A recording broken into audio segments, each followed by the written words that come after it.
চীন সাগরে বড় এক ধাক্কা খেল আমেরিকা।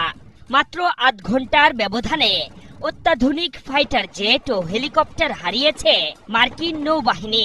পাইলট ও ক্রুরা কোনোমতে বেঁচে গেছেন। মার্কিন সংবাদ মাধ্যম এক্সিওস জানিয়েছে, দক্ষিণ চীন সাগরে মার্কিন বিমানবাহী রণতরী ইউএসএস নিমিৎজ থেকে উড্ডয়ন করা এক যুদ্ধবিমান ও একটি হেলিকপ্টার রোববার আধ ঘন্টার ব্যবধানে বিধ্বস্ত হয়েছে। এই দুর্ঘটনায় মার্কিন নৌবাহিনীর নিরাপত্তা মানদণ্ড নিয়ে প্রশ্ন উঠতে শুরু করেছে।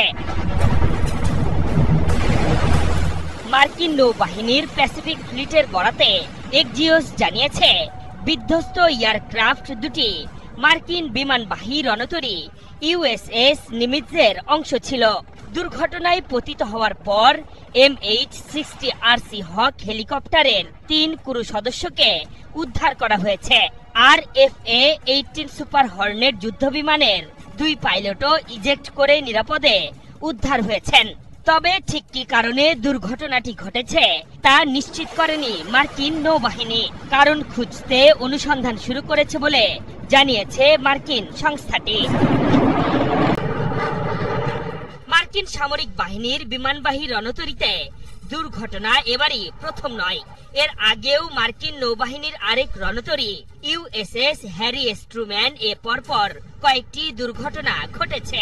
গত বছরের ডিসেম্বরে গাইডেড ক্ষেপণাস্ত্রবাহী ক্রুজার ইউএসএস গেটিসবার্গ ভুলবশত ট্রুম্যান থেকে উড্ডয়ন করা FA-18 জেটকে ভূপাতিত করে।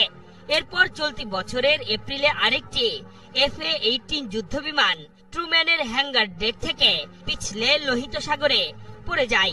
গত মে মাসে আবারও একই ধরনের ঘটনা ঘটে। সে সময় লোহিত সাগরে ট্রুম্যান রণতরীতে অবতরণের সময় একটি FA সিরিজের যুদ্ধবিমান থামার তারে আটকে না গিয়ে সরাসরি সাগরে পড়ে যায়। ইউএসএস নিমিৎজে প্রায় 60 থেকে 90টি ফাইটার জেট ও হেলিকপ্টার বহন করা যায়। প্রতিপক্ষের হুমকি নস্যাৎ করতে NATO sea sparrow missile system, close in weapon system ও rolling one airframe missile install করা আছে। 1 লাখ টন পূর্ণ লোড অবস্থায় ঘন্টায় 56 কিলোমিটার বেগে ছুটতে পারে রণতরীটি। তবে 2030 সালের শুরুতে মার্কিন নৌবাহিনীর বহরে পুরোপুরি যুক্ত হবে ইউএসএস জেরাল্ড আর ফোর্ড বিমানবাহী রণতরী। সে সময় মধ্যপ্রাচ্যে অসংখ্য মিশনের সাক্ষী হওয়া নিমিৎজ অবসরে চলে যাবে। অবসরে যাওয়ার আগে শেষ কয়েকটি মিশনে অংশ নিচ্ছে রণতরীটি।